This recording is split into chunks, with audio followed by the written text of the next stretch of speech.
పక్కనేమో పారదర్శకంగా విశ్వవిద్యాలయాలు నడిపించాలని లక్ష్యంతో కూటమి ప్రభుత్వం ప్రజాప్రభుత్వం ఉంది అధ్యక్ష. నిన్న నిన్న ఏయులో ఒక విద్యార్థి ఫిట్స్ వచ్చి చనిపోయాడు అధ్యక్ష. మనం కాపాడుకోలేకపోయాం. అంబులెన్స్ ఉన్న అంబులెన్స్ హాస్పిటల్ తీసుకెళ్ళినా ఆ పిల్లడు మనం కాపాడలేకపోయాం. కానీ దాని వెనకాల ఏదో ఉందని కావాలని కొన్ని స్టూడెంట్ యూనియన్స్ అక్కడ పాఠాలు జరగకుండా ఇబ్బంది పెడతాం. చాలా చాలా బాధాకరం అధ్యక్ష. ప్రభుత్వం వినేదానికి సిద్ధంగా ఉంది. తప్పు జరిగితే సరిదిద్దుకునేదానికి కూడా మేము సిద్ధంగా ఉన్నాం. కానీ ఎక్కడైతే ఎలాంటి తప్పు జరగలేదో అక్కడ రాజకీయాలు చేస్తాం కరెక్ట్ కాదని నేను బలంగా నమ్ముతున్నా అధ్యక్ష. అందుకే ఇప్పుడు విద్యార్థి సంఘాలు కానివ్వండి, వాళ్ళ నాయకులను కూడా కోరేది మొత్తం ఉన్నత విద్య కానివ్వండి, మనం అందరం కలిసికట్టుగా బలోపేతం చేయాలి, మెరుగుపరుచుకోవాల్సిన అవసరం మనందరిపైన ఉంది. మీరు కూడా దీంట్లో భాగస్వాములే. కరికులం గురించి మాట్లాడదాం, ఇంప్రూవ్మెంట్స్ గురించి మాట్లాడదాం, కలిసికట్టుగా ముందరికి వెళ్దాం. పారదర్శకంగా అద్భుతమైన వైస్ ఛాన్సలర్స్ నియమిస్తున్నాం. ఎలాంటి పొలిటికల్ ఇంటర్ఫియరెన్స్ లేకుండా నియమిస్తున్నాం.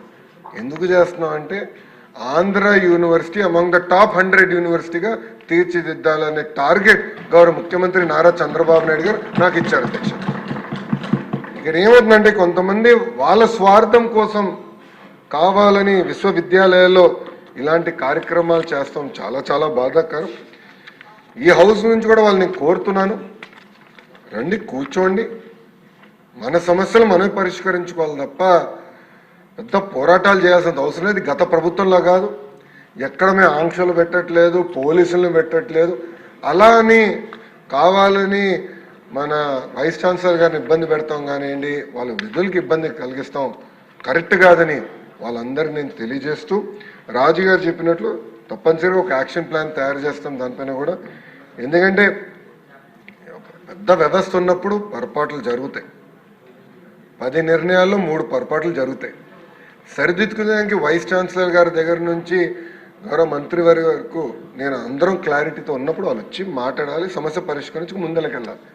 అంతేగాని ఇబ్బంది పెడతాం కరెక్ట్ కాదు. పిల్లలు చదువుకునే విశ్వవిద్యాలయాల్లో ఈ గొడవలు సృష్టిస్తే కరెక్ట్ కాదని మేము కూడా బలంగా నమ్ముతున్నాం. వాళ్ళకి అప్పీల్ చేస్తున్నా.